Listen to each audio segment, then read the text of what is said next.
Season Pass. High school baseball and softball are in action. A look around the Concho Valley just ahead. It was also a busy week on the Diamonds for Angelo State. Highlights from Meyer Field coming up. The MLB and NBA were also in action. All the sights and sounds from across the professional landscape coming up as well. All this and more coming up on Season Pass. KLST Studios, this is your KLST Season Pass.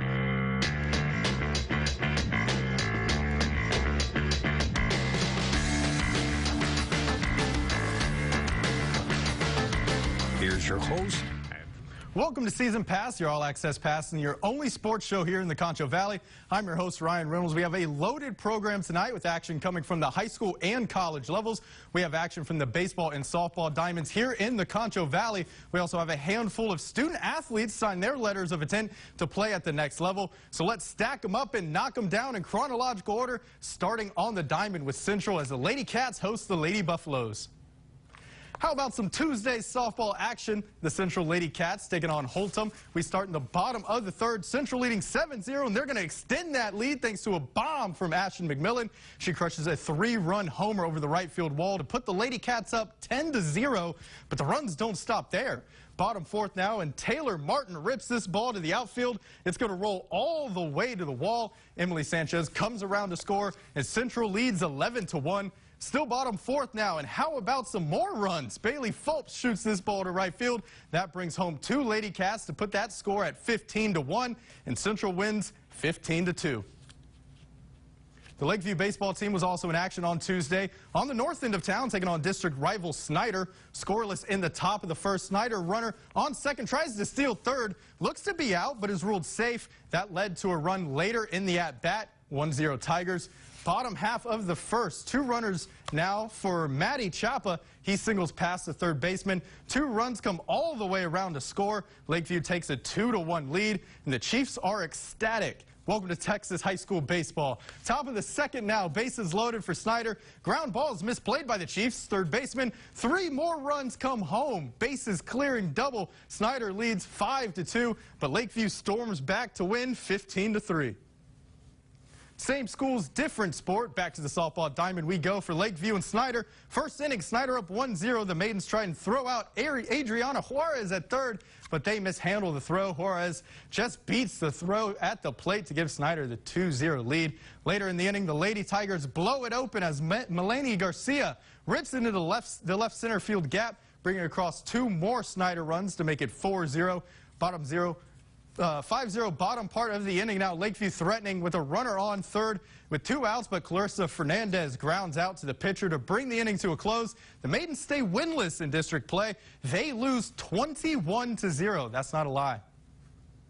The Wall Hawks baseball team, well, what can you say about them this season? Currently undefeated, 17-0, 6-0 in district play. The Hawks have been impossible to stop. The hardest thing about trying to beat Wall is that even if you limit their offense, good luck scoring on their pitching staff. Here's head coach Jason Schneier's with more. Talented throughout the lineup, and we got guys who hit the ball hard and get on base quite often, but when it comes down to it, I feel like we're going to win games that are 2-0, 3-1, those type of ball games with the pitching that we have. It's perfect. I don't know what to say about it. I mean, we knew going into this we were going to do everything we did, and we've done it. I mean, there's no way around it. I think we're playing really good baseball, and we just need to continue doing what we're doing. And I tell those guys that every time we step on the field, go about what you've done for the past 20 games is where we're at now, and you're going to be fine. Let's get back to the action. Over to Miles now, taking on Goldthwaite on Friday. Bottom first, no score. Jared Flores gets things going with a base hit to left for Miles. Flores would later score on a Goldthwaite throwing error. Later in the inning, 1-0 Bulldogs. Bases loaded for Sterling Baker, and he drives it out to left. They catch it, but it's deep enough to score Steele Hoffman from third on the sacrifice fly. That makes it 2-0 Bulldogs. Top of the second, runners on for Goldthwaite, but Flores shuts down the threat with an ending strikeout. Miles wins this one 9-7 on a walk-off. Over to Central Baseball. Bobcats hosting LD Bell on Friday as part of a home-away series with the Raiders. Scoreless top of the second, two runners on for Bell. Dylan Abbott gets the swinging strikeout to keep us scoreless. He was dealing all game long.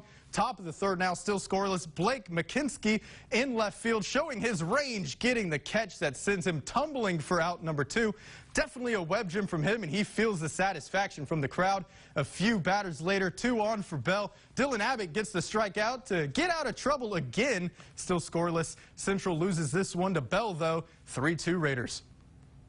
It was a big day at Cornerstone Christian School on Monday as 3 seniors signed commitment letters to compete athletically at the next level. Peyton Joss will play tennis for Howard Payne University.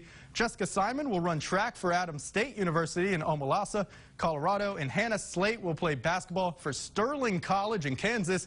Congrats to those 3. Another Concho Valley athlete signed their name on the dotted line on Monday, committing their athletic future to the collegiate level. Central senior Trinity Southall signed her letter of intent to play volleyball at SMU. She signed as a preferred walk-on, meaning she'll join the Mustangs and have an opportunity to earn a scholarship the next year. Southall is Central's all-time leader in kills, leading the team to a share of the district title before falling in the by-district round of the playoffs. So I toured in the summer, and I kind of emailed them, and I was like, you know, I'm just going to email them. There's no way I'm going to play for them. And they emailed back, and they're like, hey, we're actually really interested. And I was like, no way. Like, this is not real life. So I looked at Rice and Sam Houston and Stephen F. Austin and Lubbock Christian, but SMU is the best fit. Just the vibe at practice. They were all encouraging, but still holding each other accountable, and just everybody was happy. The Mason Punchers have found themselves a new football coach. Punchers alum Michael McLeod was named the new man in charge after serving as the defensive coordinator for the past 6 seasons. He's replacing Cade Burns, who resigned from the position to become the new principal of Mason High School. Burns had a record of 109 as a coach, including 2 state titles, one of which came last year. The Punchers went a perfect 16-0. Taking a look at the week ahead, and we have some Concho Valley teams in action this week on the soccer pitch. Starting tomorrow with the Lakeview Chiefs and Maidens. Both teams will hit the road to Midland tomorrow to take on Clint Mountain View in the area round of the playoffs. The Maidens will play at 2:30 p.m., while the Chiefs will take the field at 4:30 p.m. The 12-win Maidens defeated Borger on Thursday 4-1 to advance to the area round, while the Chiefs match went down to the wire. The game was tied 2-2 at the end of regulation, with Daniel Ramos scoring both goals for the Chiefs. Lakeview walked out victorious in a penalty shootout. Taking a look at the later matchup this week, the Central Lady Cats will take their perfect 18-0 record on the road to Abilene-Wiley for an area round showdown against longtime district rival Odessa Permian. Central opened the playoffs on Friday with a convincing 5-0 shutout win against Fort Worth Pastoral. Central's game against Odessa Permian is slated for 2 p.m. So a lot of sports going on around the Concho Valley. Coming up on Season Pass, we'll take a look at the next level, the week that was for the Angelo State Rams and Bells. Stay with us. Just about every big business in town knows Santex air filters, their service, and their quality. From the SAISD to Hirschfield to Rio Concho, now you can have the same quality air filters and service for your home. Come into Santex's office and buy one filter or buy in bulk, or you can have them make a custom-sized filter while you wait. Santex Services also delivers to businesses as far as Sonora, Ozona, Abilene, Midland, and Odessa. Santex filters and services are trusted by our business community. Let them earn your trust too. Santex for your business and now for your home. Santex Services Incorporated, 64 East Avenue K. The rule of 3 states, things that come in threes are inherently more appealing. We couldn't agree more.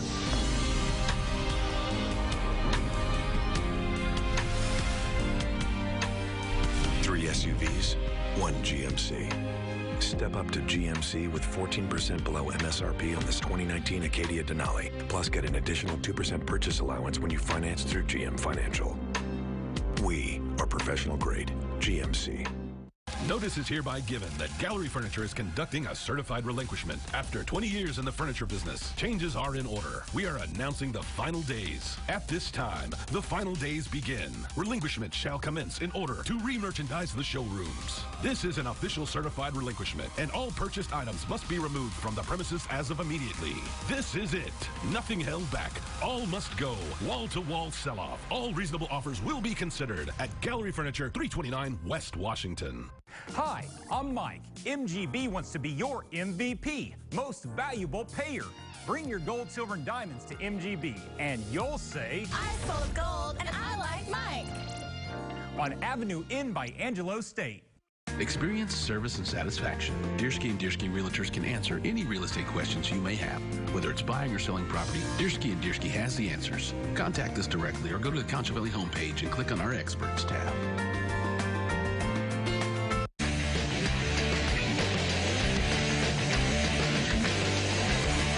Welcome back to Season Pass. The Angelo State Ram-Bells softball team was picked as the preseason favorite in the Lone Star Conference to start the season, but the team is currently 6th in the standings. They look to get back on track this weekend with the series against West Texas A&M Commerce.